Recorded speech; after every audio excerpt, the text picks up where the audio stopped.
Welcome to alpine academy. आज हम इस वीडियो में जो टॉपिक पढ़ेंगे वो है मल्टीप्लाई एंड डिवाइड। ये बेसिक एक्सेल फार्मूलाज हैं मल्टीप्लाई एंड डिवाइड। एक्सेल में मल्टीप्लाई और डिवाइड हम किस तरीके से करते हैं और प्रैक्टिकली सिनेरियो में हम किस तरीके से इसको यूज़ कर सकते हैं, आज हम अपनी इस वीडियो में सीखेंगे। वीडियो को आखिर तक देखते रहिएगा क्योंकि हम ये पूरा सिनेरियो बेस्ड चलेंगे, तो उसके लिए ज़रूरी है कि ये आप आखिर तक देखते रहें ताकि आपको पता चले कि आप प्रैक्टिकली लाइफ में इसको किस तरीके से अप्लाई कर सकते हैं। जिन स्टूडेंट्स ने अभी तक हमारा चैनल सब्सक्राइब नहीं किया वो हमारे चैनल को ज़रूर सब्सक्राइब करें ताकि एक्सेल के हवाले से तमाम वीडियोज़ आपको मिलती रहें। तो आइए हम अपनी एक्सेल शीट की तरफ चलते हैं। ये इस तरह की एक शीट है, ठीक है। अब हम सबसे पहले हमने ये सीखा है कि इसको सबसे पहले हम सेव कर लेंगे। सेव एज किया, डेस्कटॉप में नाम दे देता हूँ। आज मैं मल्टीप्लाई एंड डिवाइड सीखेंगे आज हम।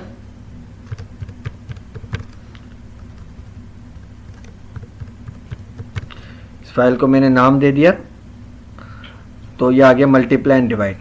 तो हम कुछ डेटा राइट करते हैं, डेटा 1, डेटा 2, लेट्स सपोज यहाँ पे कुछ वैल्यूज राइट करते हैं जो कि हम लोग करते हैं जिस तरीके से।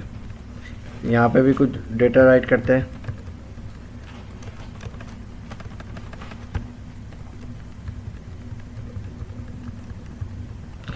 ठीक है, अब यहाँ पर मुझे इन दोनों का मल्टीप्लाई करना है। 22 बाई 22, 23 बाई 44, 45 बाई 55 को किस तरीके से करेंगे? सिंपल इक्वल प्रेस करूंगा मैं, दिस सेल सेलेक्ट, और यहां पर मेरे कीबोर्ड पे मल्टीप्लाई का बटन आ रहा है। मल्टीप्लाई को मैंने प्रेस किया और दिस वन सेल सेलेक्ट और मैंने इंटर कर दिया तो आपके पास मल्टीप्लाई का आ गया। और हम इन तमाम पे सेम फॉर्मूला अप्लाई करना है तो किस तरीके से हम करेंगे? कंट्रोल सी करेंगे और यहां पर हम कंट्रोल वी कर देंगे। और मैंने आपको बताया था कि जब भी आप वैल्यू लिखते हैं तो इसको सेलेक्ट करके यहाँ पे कॉमा लगा लें और डेसिमल डिक्रीज डेसिमल पे क्लिक करें तो एक वैल्यू आपकी खूबसूरत आ जाएगी, एक मतलब एक नंबरिंग टाइप में आ जाएगी ताकि देखने वाले को वैल्यू जस्ट को रीड करने में आसानी हो। ठीक है, ये आपको आगे simple multiply.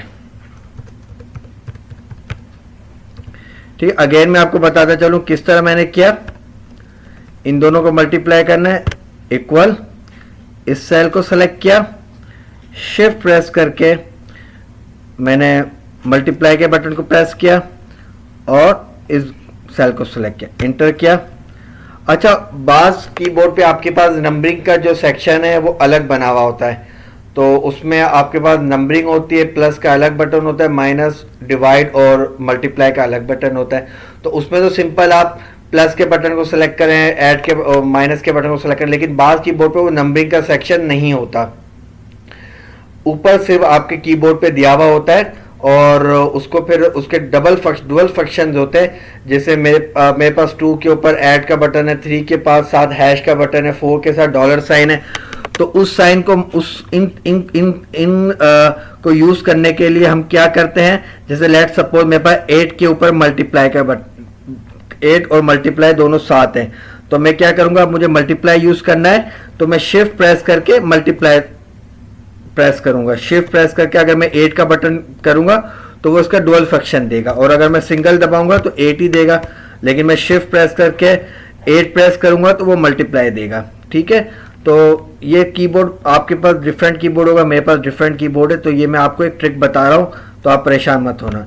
Equal, this cell select, shift press करके बटन प्रेस किया मल्टीप्लाई का 8 का, तो ये मल्टीप्लाई का साइन आ गया, and this one select, inter किया, कंट्रोल सी किया और कंट्रोल वी कर दिया,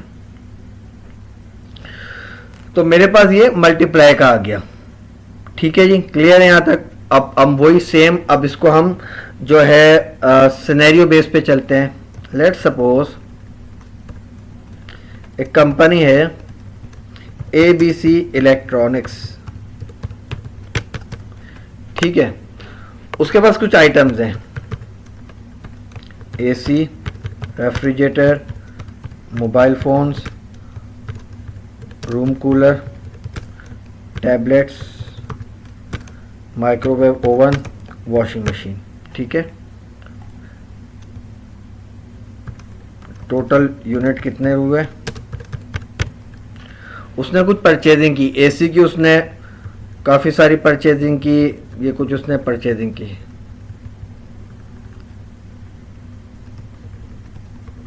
ठीक है, अब उसने इन तमाम यूनिट्स की परचेजिंग की। एसी उसने परचेज किया 444, रेफ्रिजरेटर 555, मोबाइल फ़ोन 6666, इसी तरह रूम कूलर उसने 777, फिर tablets 88, microwave oven 22, washing machine 33। और पर यूनिट कॉस्ट क्या थी? पर यूनिट कॉस्ट एसी की थी 45,500, रेफ्रिजरेटर की 35,460, मोबाइल फ़ोन की 22,300, रूम कूलर की 16,700, टैबलेट्स की 11,890, माइक्रोवेव ओवन की 11,200, वॉशिंग मशीन की 15,400। अब आपके बॉस आपको कहते हैं कि भाई ये टोटल यूनिट्स थे, पर यूनिट कॉस्ट इतनी है, टोटल परचेजिंग मेरी कितने की हुई? तो यहाँ पर मैं लिख दूंगा टोटल परचेजिंग। क्या फार्मूला मैं अप्लाई करूंगा? Simple, equal this cell select multiply this cell select. तो मुझे पता चल गया मेरी परचेजिंग जो है एसी की इतने अमाउंट की हुई। ठीक है, कितने अमाउंट की? 2,02,00,000 और 2,000 की मेरी परचेजिंग हुई एसी की। सेम फार्मूला इन सब पे आएगा, कंट्रोल सी किया और ये मैंने कंट्रोल वी कर दिया। तो टोटल परचेजिंग मेरी तमाम यूनिट्स की आ गई। तो इसको हम बॉर्डरिंग कर लेते हैं। आपको इस तरह यहाँ पर जो हेडिंग्स हैं उसको बॉर्डर में बोल्ड कर लेंगे। ठीक है, और इसके जो फॉन्ट है उसको भी हम बोल्ड कर लेंगे। ठीक है, और इसका थोड़ा फॉन्ट का साइज भी इंक्रीज कर देते हैं। इंक्रीज, आप ये देख रहे हैं, इंक्रीज द साइज। ठीक है, और यहाँ पर इसको हम बता देते हैं। ठीक है, क्लियर है? यहाँ तक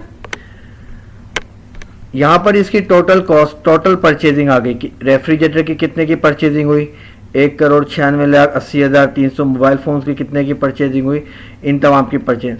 अब आपके बॉस कहते हैं कि जी टोटल परचेजिंग भी बता दो कि कितने की हुई। तो सिंपल टोटल बताने, सम दिस वन, इसको सेलेक्ट कर लिया हमने, शिफ्ट ब्रैकेट क्लोज, ये आ गई तकरीबन 6,95,10,920 की टोटल परचेजिंग हुई।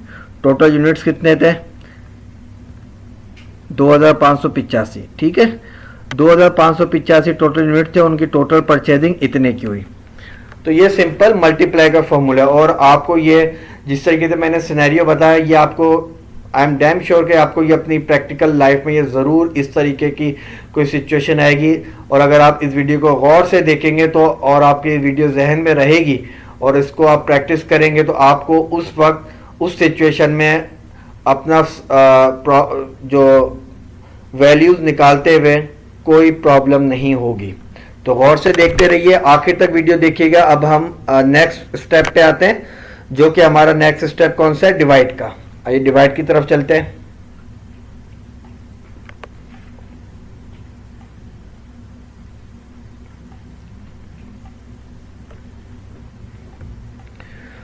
लेट सपोज डेटा है, डेटा 1, डेटा 2 और डिवाइड। कुछ डेटा में राइट करता हूं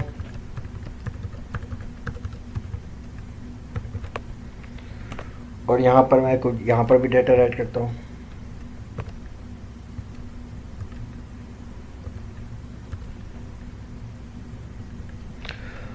इस कॉलम को मुझे इस कॉलम से डिवाइड करना है। तो simple equal this cell select divide,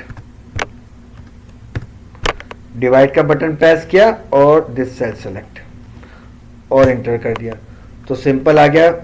44 को 2 से डिवाइड किया तो 22 आंसर आ गया। और अब आप ये देखेंगे यहाँ पर ये जो फॉर्मूला हम राइट करते हैं वो यहाँ पर फॉर्मूला भी आता है, ये देख सकते हैं आप। ठीक है, इसी तरह सेम फार्मूला में सब पे चाहिए। कंट्रोल सी किया, यहाँ तक सिलेक्शन की, कंट्रोल वी कर दिया। तो यहाँ पर ये डिवाइड हो गया। ठीक है, क्लियर है यहाँ तक। अब हम आते हैं प्रैक्टिकल सिचुएशन की तरफ। बेसिकली पहले हम फॉर्मूला किस तरीके से अप्लाई होता है वो हम बताते हैं, तो प्रैक्टिकली आप इसको किस तरीके से कर सकते हैं वो हम बताते हैं। प्रैक्टिकली हम बताते हैं,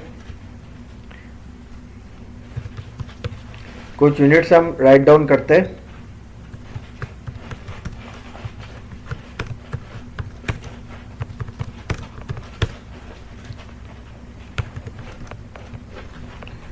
कुछ यूनिट्स हमने राइट डाउन किए। अब इनकी टोटल परचेजिंग हुई थी, टोटल इनकी कुछ परचेजिंग इस तरीके से हुई थी कि जी मोबाइल फोन्स कोई 100 मोबाइल फोन्स लिए थे। टोटल यूनिट्स कितने लिए थे? कोई 100 मोबाइल फोन्स लिए थे। वॉशिंग मशीन 333 ली थी, 200 माइक्रोवेव ओवन लिए थे, रेफ्रिजरेटर 120 लिए थे, एसी कोई 500 ले लिए थे, एलईडी कोई 600 ले ली थी। टोटल परचेजिंग इनकी 100 मोबाइल फोन इन्होंने कोई 2 लाख के लिए थे। वॉशिंग मशीन इन्होंने कोई 5 लाख की वॉशिंग मशीन ली, 10 लाख कर लें। माइक्रोवेव ओवन भी इन्होंने कोई 10 लाख तक के ले लिए थे। रेफ्रिजरेटर 120 लिए थे इन्होंने 5 लाख तक के। इसी तरह एसी इन्होंने तकरीबन 30 लाख के एसी लिए थे।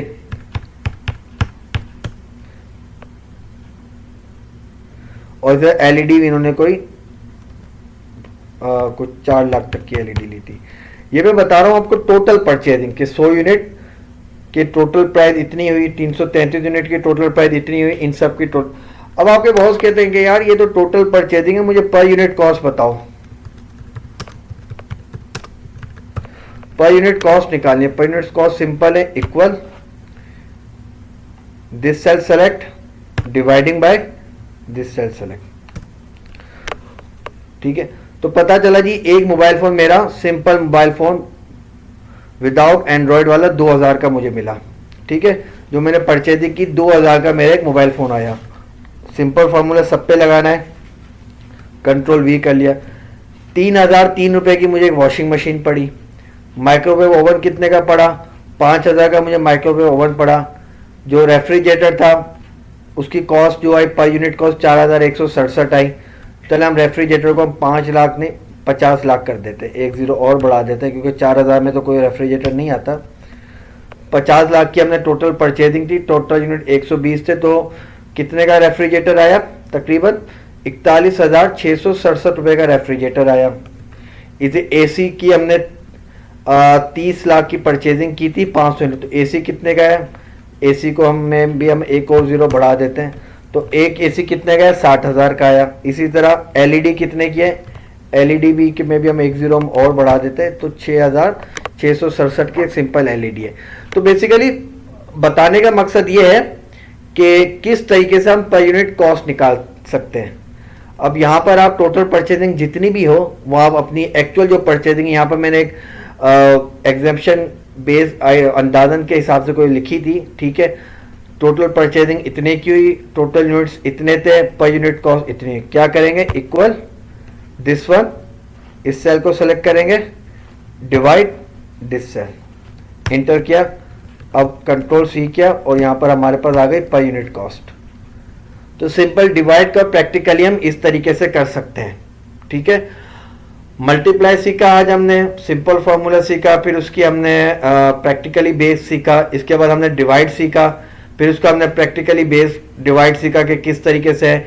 इसी तरीके से आप जो है मुख्तलिफ सिनेरियो ला के इस तरीके के प्रैक्टिस अगर फॉलो करेंगे तो डिवाइड और मल्टीप्लाई में आपको फॉर्मूला सीखने में आसानी होगी।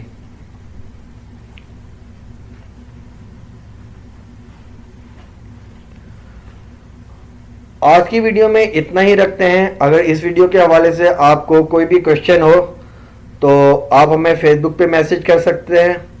हमारा ईमेल आईडी पे हमें मैसेज कर सकते हैं। व्हाट्सएप नंबर दिया हुआ है, अब हमें व्हाट्सएप कर सकते हैं। तीनों प्लेटफॉर्म पे आप हमें इस वीडियो के हवाले से मैसेज कर सकते हैं। और हमारा चैनल सब्सक्राइब कीजिए ताकि आपको मज़ीद वीडियो मिलती रहे, मज़ीद आपकी एक्सेल की एक्सपर्टीज़ में नॉलेज में इजाफा होता रहे। Thank you.